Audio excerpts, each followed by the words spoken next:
하나님의 말씀 여호수아 5장 1절로 15절 말씀, 5장 1절로 15절 말씀입니다. 한 절씩 교독하겠습니다. 요단 서편의 아모리 사람의 모든 왕과 해변의 가나안 사람의 모든 왕이 여호와께서 요단물을 이스라엘 자손 앞에서 말리시고 우리를 건네셨음을 듣고 마음이 녹았고 이스라엘 자손들의 연고로 정신을 잃었더라. 그때에 여호와께서 여호수아에게 이르시되 너는 부싯돌로 칼을 만들어 이스라엘 자손들에게 다시 할례를 행하라 하시매 여호수아가 부싯돌로 칼을 만들어 할례산에서 이스라엘 자손들에게 할례를 행하니라. 여호수아가 할례를 시행한 까닭은 이것이니 애굽에서 나온 모든 백성 중 남자 곧 모든 군사는 애굽에서 나온 후 광야 노중에서 죽었는데 그 나온 백성은 다 할례를 받았으나 오직 애굽에서 나온 후 광야 노중에서 난 자는 할례를 받지 못하였음이라. 이스라엘 자손들이 여호와의 말씀을 청명치 아니하므로 여호와께서 그들에게 대하여 맹세하사 그들의 열조에게 맹세하여 우리에게 주마하신 땅 곧 그 젖과 꿀이 흐르는 땅을 그들로 보지 못하게 하리라 하시매 애굽에서 나온 족속 곧 군사들이 다 멸절하기까지 40년 동안을 광야에 행하였더니 그들의 대를 잇게 하신 이 자손에게 여호수아가 할례를 행하였으니 길에서는 그들에게 할례를 행치 못하였으므로 할례 없는 자가 되었음이었더라.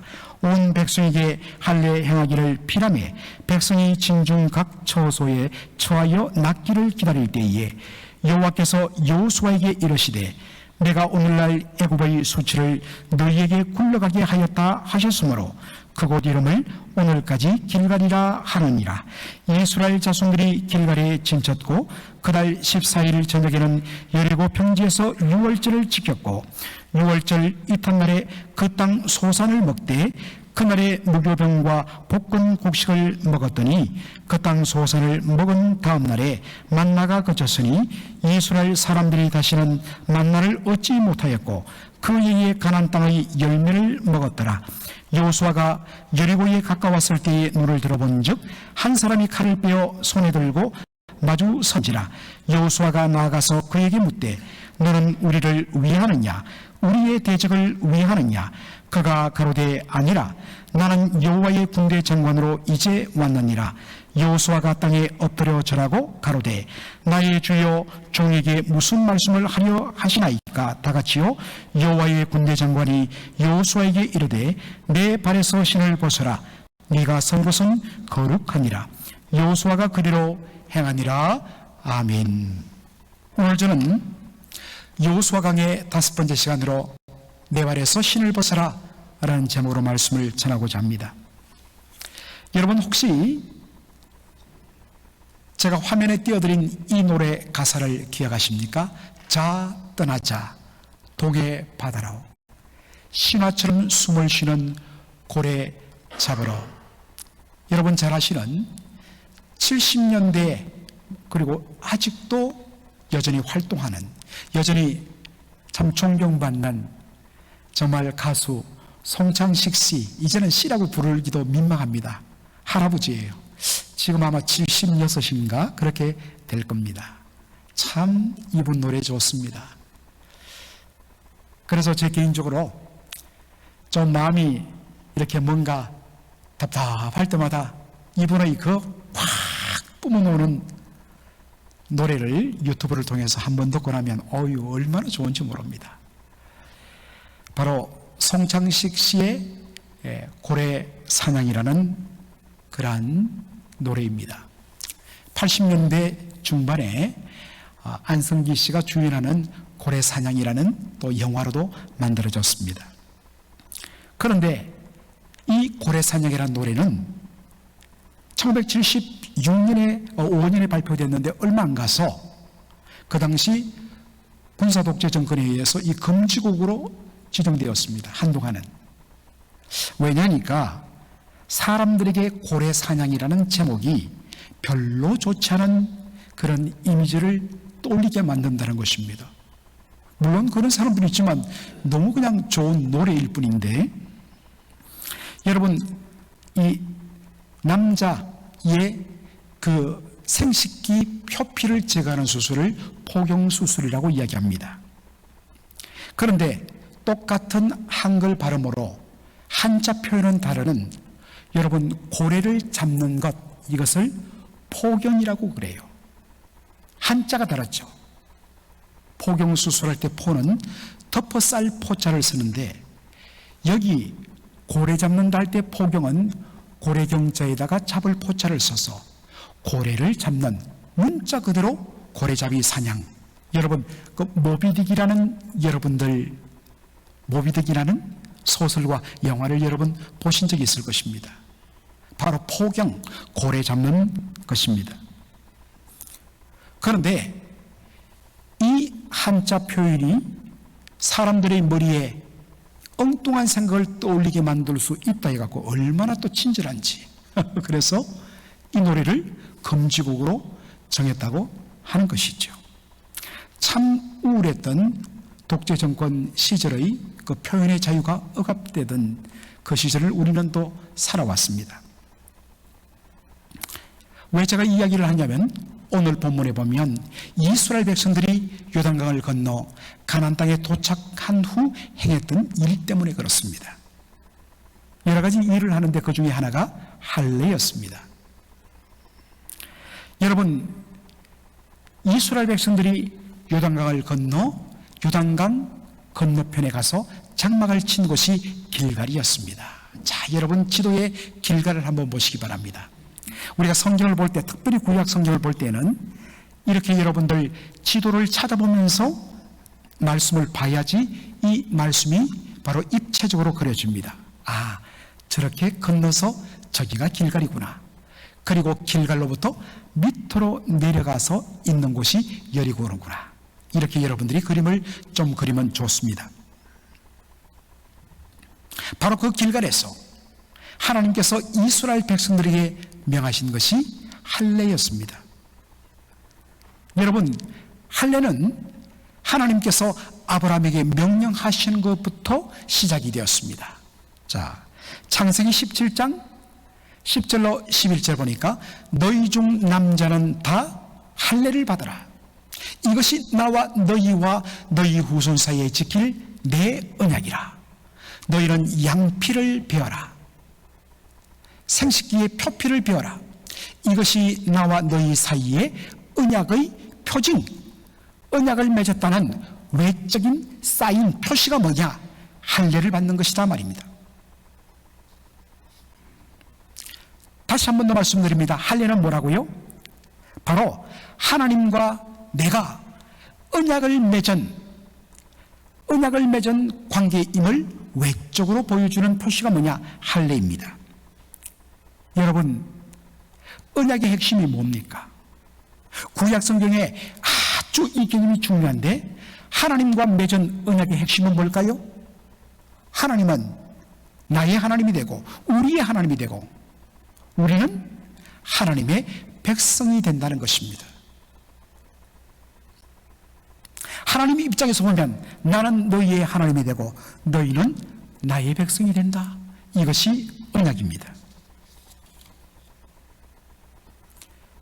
그러므로 할례란 뭐냐?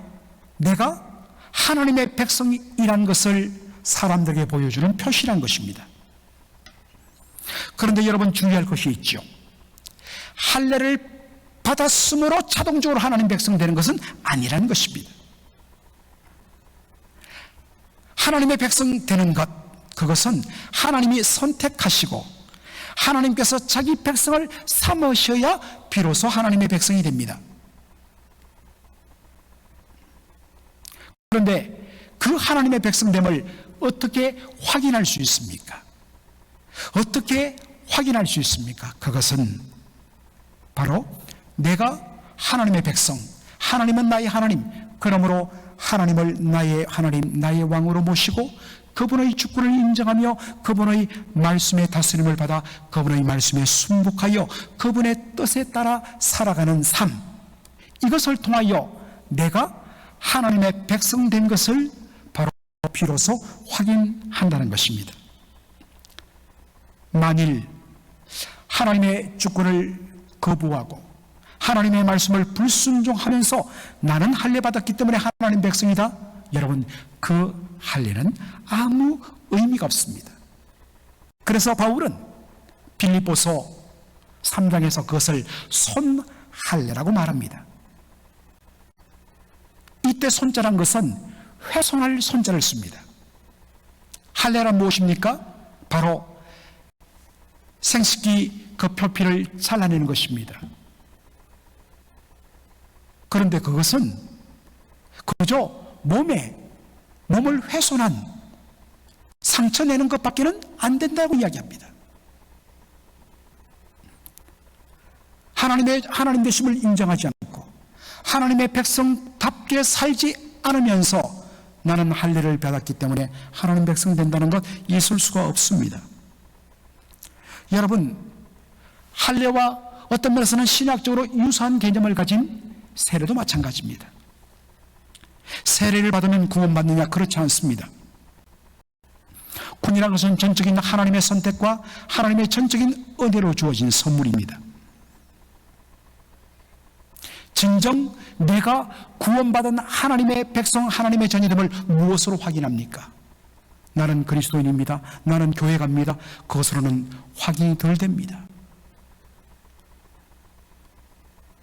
날마다 예수 믿기 이전의 나의 삶, 세상의 가치관을 철두철미하게 벗어버리고 끊어내어버리고 온전히 그리스도 예수 안에서 새 사람으로서 새로운 자아를 가지고 하나님 나라의 가치관을 가지고 따라가는 그 삶의 열매를 통하여서 저 사람이야말로 진짜 주 예수의 은혜로 말미암아 흑암의 권세에서 하나님의 사랑의 아들로 옮겨짐 받은 하나님의 백성인 것이 증명되는 것입니다. 바로 나의 옛사람은 그리스도와 함께 십자가에서 죽었고 이제 나는 예수 그리스도 부활하신 예수님과 함께 새 생명 가운데 거한다는 그 고백의 표시로 받는 것이 뭐냐? 바로 세례, 베프티즘이라고 말씀드렸습니다. 그래서 구약 성경에서도 거듭 이스라엘 백성들이 강조한 말씀이 뭡니까? 너희는 마음의 할례를 받아라라고 이야기하고 있습니다.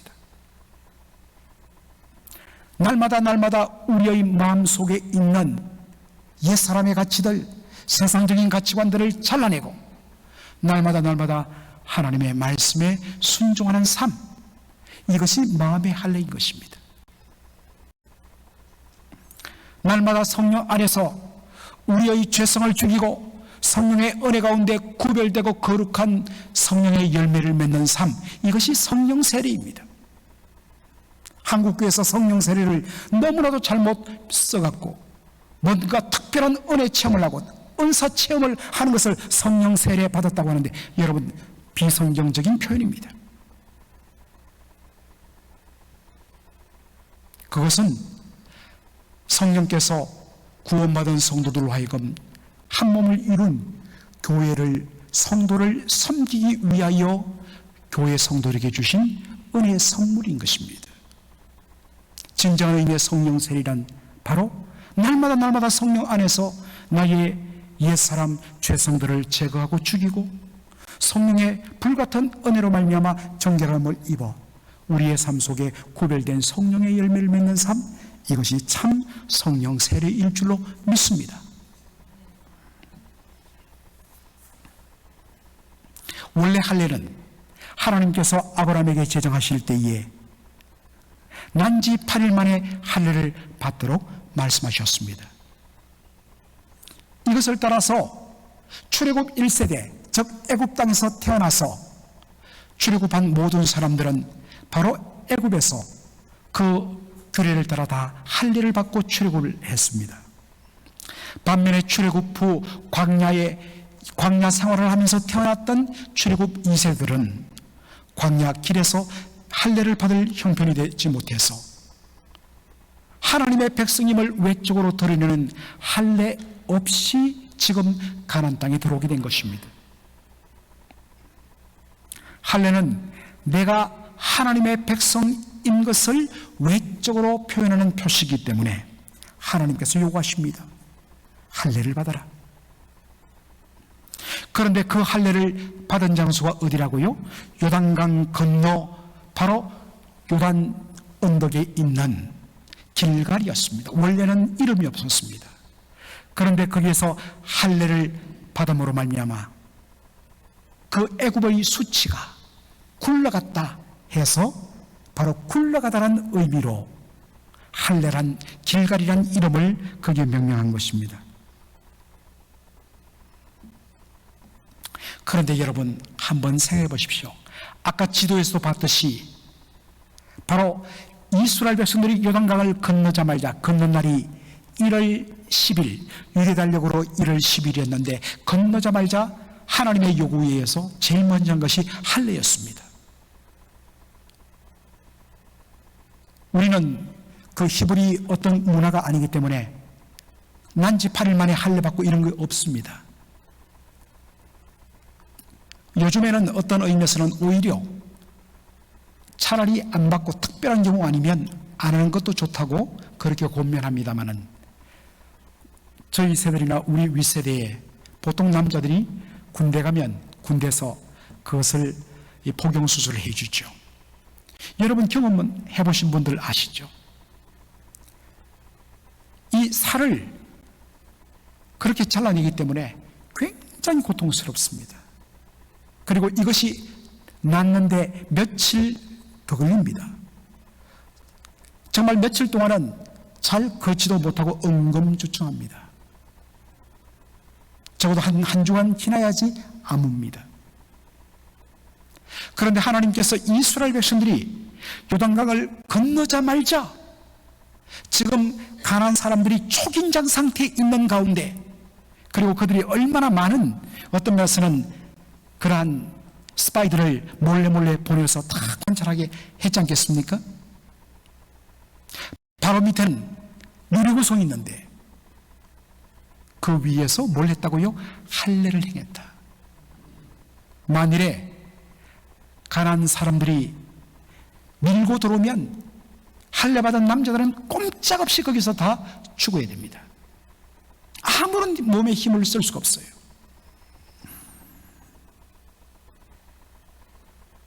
그런데도 불구하고 하나님께서 할례를 명하십니다. 왜 하나님 명하셨을까요? 그리고 왜 이스라엘 백성들은 그것을 받아들였을까요? 우리가 하나님 백성 된 이 고백을 하는 것이 너무나 귀한 일이고 그리고 우리가 믿음으로 그러한 고백을 할 때에 하나님께서 우리를 온전히 지켜주실 줄로 믿는 믿음 때문이었습니다. 결과적으로는 이들이 할례 받는 것을 몰랐을 리가 없습니다. 장정들 남자들만 20살 이상으로 60만 명이 넘었습니다. 그 거대한 사람들이 어마어마한 사람들이 동시에 할례를 받는데 몰랐을 리가 없는데 하나님께서 바로 가나안 사람들의 마음에 너무나 두려움을 심어주었기 때문에 감히 그들 성 밖으로 나와서 이스라엘 백성들을 건들 수가 없던 것입니다. 하나님께서 오늘도 하나님의 백성을 이렇게 지켜주십니다. 어떻게 보면 우리가 믿음으로 말씀에 순종하여 살아갈 때에 우리는 힘이 없는 것처럼 보입니다. 그러나 배후에 하나님께서 우리와 함께 하십니다. 하나님이 우리와 함께 하시고 우리를 지키시면 건드릴 자가 없는 것입니다. 그러한 우리의 담대한 믿음이 있어야 됩니다. 물론 때로는 우리가 준비할 것 준비하고 여러 가지로 우리가 계산도 해야 되고 다 해야 되지만 너무 지나치게 인간적인 계산 방법으로 주산 두들겨 갖고 믿음 생활하고 주산 두드려 갖고 저희들이 교회를 이끌어가면 한 걸음도 믿음으로 나가지 못합니다. 준비할 때 준비하고 우리가 정말 조심조심 나갈 때도 있지만은 때로는 하나님의 약속을 믿고 하나님이 우리의 편되심을 믿고 담대하게 믿음으로 아멘하고 나갈 때도 있어야 된다는 것입니다. 그것을 우리가 보여줘야 됩니다. 너무 지나치게 인간적인 계산기 두드리면 안 됩니다. 이제는 우리가 믿음으로 순종할 때가 왔습니다. 자, 할례를 행했습니다. 그리고 3일이 지나서 서서히 아물면서 1월 14일 날 정말 역사적인 유월절을 이제 드디어 하나님의 약속의 땅에서 행했습니다. 그리고 보니까 그 가나안 땅에 얼마나 풍성한, 그때가 바로 보리를 추수할 때인데 막 보리가 누렇게 익습니다. 그래서 그 땅에 바로 곡식을 먹는 그날에 만나가 끊어졌습니다. 하나님께서 이제 내가 만나가 아닌 이 약속의 땅의 음식으로 너희를 먹여주겠다. 더 이상 백성들은 만나가 끊어졌다고 두려워하지 않습니다. 지금까지 40년간 광야에서 먹여주시고 책임주셨던 하나님, 이제는 만나가 아닌 이 약속의 땅의 음식으로 먹여줄 줄 믿습니다 하는 마음으로 정말 그 초창기에 뭐 음식이 떨어지면, 물이 떨어지면 원망 불평하던 것 다 사라졌습니다. 그들은 믿음으로 그 땅의 음식을 먹었습니다. 자, 이렇게 하고 나서 여호수아가, 여러분 아까도 바로 길갈 밑으로 내려오면 바로 여리고성이 보인다고 했습니다. 여리고성을 정찰 나갔습니다. 그런데 그가 본 것이 무엇입니까? 갑자기 어떤 한 사람이 자기를 가로막고 칼을 빼들어서 서 있는 것을 보게 된 것입니다. 그래서 여호수아가 질문을 합니다. 당신은 우리 이스라엘을 위하느냐 아니면 여리고 성을 위하느냐, 우리 대적을 위하느냐? 다시 말하면 당신이 누구 편인지 정체를 밝혀라 라는 말입니다. 그러자 그 칼을 빼든 사람이 이렇게 말합니다. 그가 가로되 아니라 나는 여호와의 군대 장관으로 이제 왔느니라. 여호수아가 땅에 엎드려 절하고 가로되 나의 주여 무슨 말씀을 하려 하시나이까? 무슨 말씀을 하려 하시나이까? 말씀하옵소서, 주의 종이 듣겠나이다 라는 의미가 그 속에 함께 들어있죠.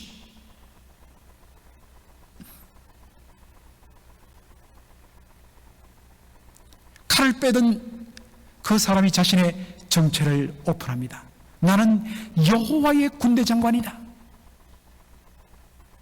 일일이 구약 성경을 다 찾아보면서 여호와의 군대 장관이 구체적으로 누구를 가리키는가 하나하나 말씀을 통하여 그렇게 찾아보면서 함께 답을 얻으면 좋겠지만 시간이 없기 때문에 여기 여호와의 군대 장관은 바로 구약 성경에 등장하는 성자 하나님의 바로 모습입니다.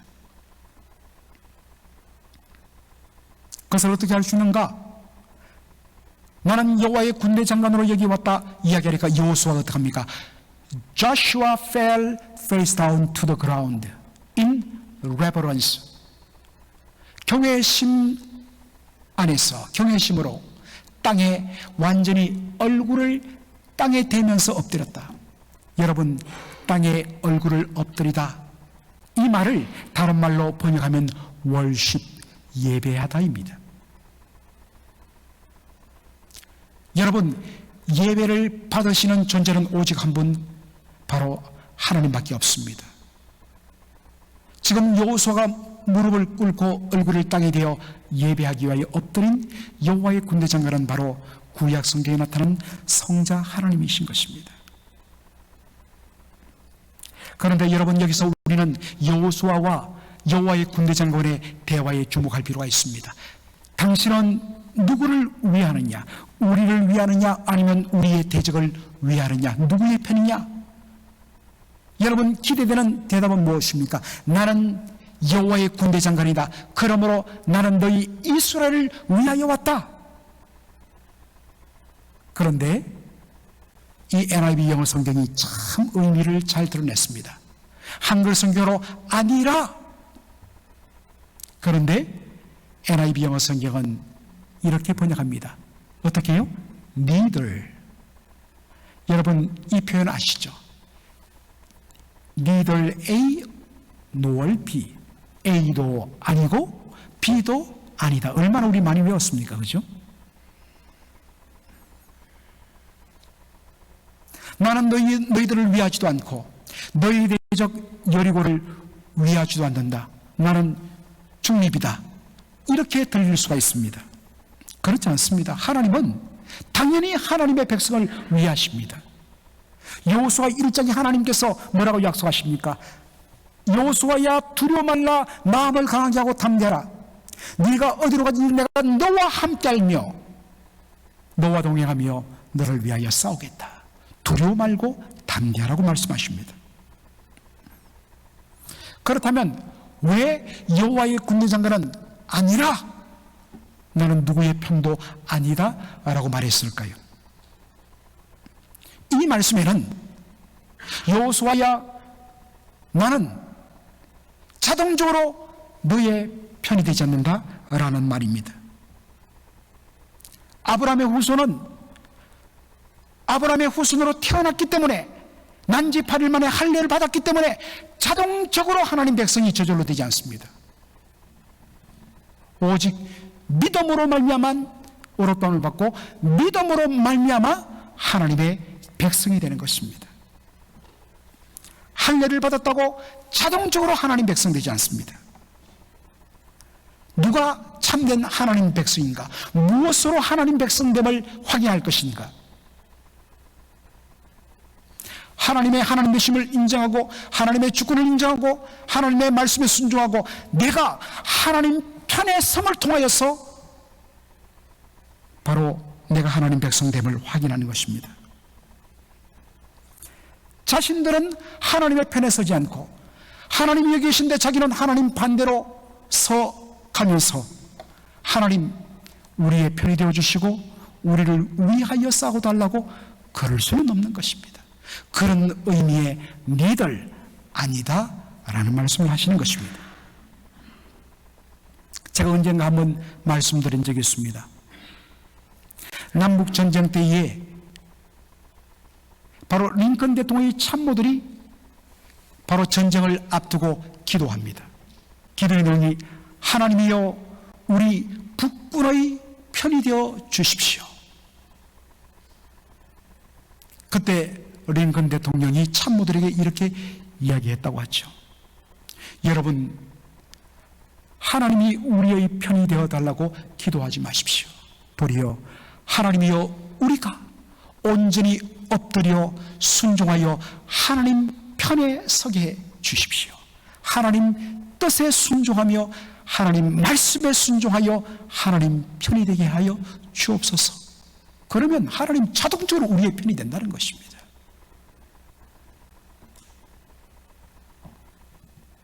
진정 하나님이 우리의 편이 되기를 원하시는가? 그렇다면 우리도 동시에 하나님 편이 되어야 됩니다. 우리는 하나님과 동행하지 않고 우리 마음대로 가면서 위급하고 어려울 때마다 하나님 우리를 위하여 싸워달라고 한다면 하나님 함께 할 수 없다는 말씀입니다. 그러면 어떻게 하는 것이 하나님 편에 서는 것인가? 여호수아 5장 15절 말씀에 이렇게 하고 있습니다. 여호와의 군대 장관이 여호수아에게 이르되 네 발에서 실을 벗으라. 네가 선 곳은 거룩하니라. 여호수아가 그대로 행하니라. 너의 발에서 실을 벗으라. 왜 이 요구를 했을까요? 우리가 구약성경을 보면 신을 벗는다는 것에는 두 가지의 의미가 있는 것을 알게 됩니다.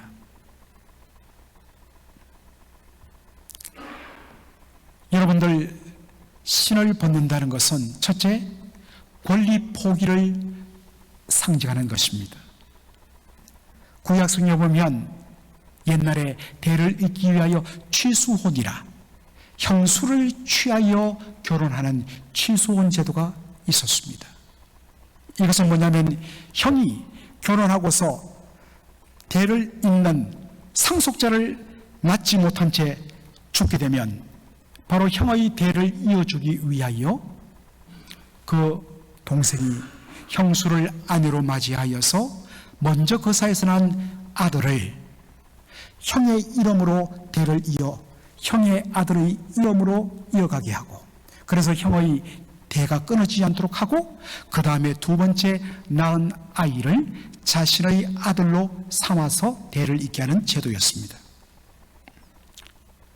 이것이 너무나 귀한 제도인데 룻기에 보면 가장 가까운 친족이 바로 이 기업물을, 바로 이 사명을 감당해야 되는데 그걸 못할 때 어떻게 한다고요?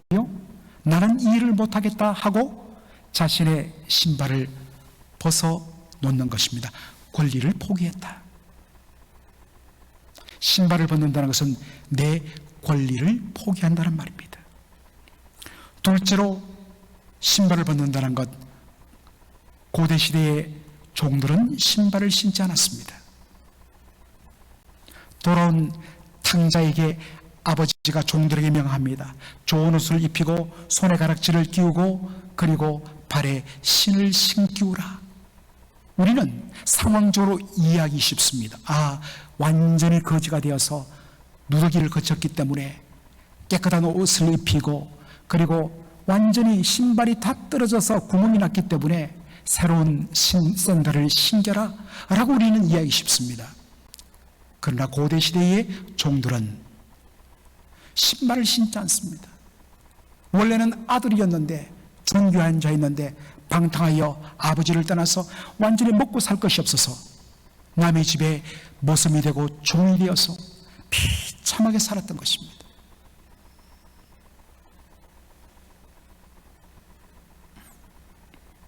여러분, 종은 자기 주장이 없습니다.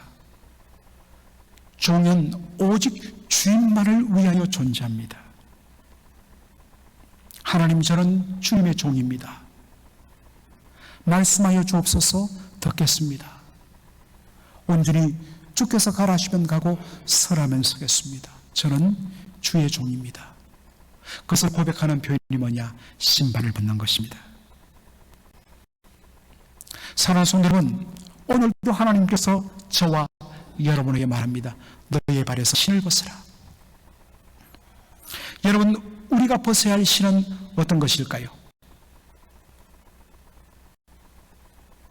아직도 살아있던 나의 주장과 나의 고집 다 내려놓고 철두철미하게 자기 부인과 하나님 말을 인정하는 것, 내 계획을 내려놓고 범사에 하나님을 인정하는 것. 사실 이스라엘 백성들은 여리고성을 무너뜨리러 왔습니다. 그러나 여리고성보다 먼저 하나님 앞에 무너져야 할 것은 뭐냐면 내가 쌓은 성입니다. 나 자신의 성, 내가 주인 되는 성, 그것을 내려놔야 합니다. 내가 먼저 주님 앞에 무너지고 주님 앞에 깨어지고 엎드릴 때에 이것이 선행되지 않으면 아무리 여리고성을 무너뜨린다 한들 무슨 소용이 있겠습니까? 사랑하는 성도 여러분, 오늘 이 말씀 앞에 우리가 다시 한 번 더 철두철미하게 주님 앞에 우리 자신을 내어놓기를 소원합니다. 하나님, 내 편이 되기를 위하여 기도하는 것보다 내가 하나님 편에 서겠습니다. 그렇게 기도하는 저와 여러분의 얘기를 주의 이름으로 축원합니다. 아멘. 살아계신 우리 아버지 하나님, 여호수아 5장을 통하여서 아버지 하나님, 참으로 저희들에게 풍성한 말씀의 은혜를 주시며 하나님의 말씀에 눈을 뜨게 하여 주신 것을 감사드립니다. 아버지 하나님, 우리가 바로 잘라내야 할 그 애굽의 수치를 아직도 간직한 채 살아가고 있지는 않습니까? 그 수치를 가지고 우리가 약속의 땅에 들어가 누릴 수 없음에 무엇보다 믿음으로 할례를 행하며 수치를 제거한 듯이 우리의 삶 속에 그러한 결단이 있게 하여 주시옵소서. 하나님이 우리의 편이 되어달라고 하는 기도에서 이제 주여, 제가 주님의 편에 서겠습니다, 주님 뜻에 순종하겠습니다 라고 고백하며 우리의 모든 권리를 주님 앞에 맡기고 이제 주님이 나의 참된 주인이십니다 라는 믿음의 고백으로서 우리의 바로 존재에 씌워진 신발을 벗어버리는 저희들의 거룩한 결단이 있게 하여 주시옵소서. 주 예수 그리스도의 은혜와 아버지 하나님의 무한하신 사랑과 성령의 위로교통 충만 역사하심이 날마다 하나님의 편에 서며 날마다 매 순간마다 하나님께 우리의 모든 것을 내어드리며 하나님의 주권을 인정하고 그렇게 주의 뜻대로 살기로 결단하고 이 자리를 떠나가는 귀한 주의 백성들 10년 위에 이제로 영원토록 함께 있을지어다. 아멘.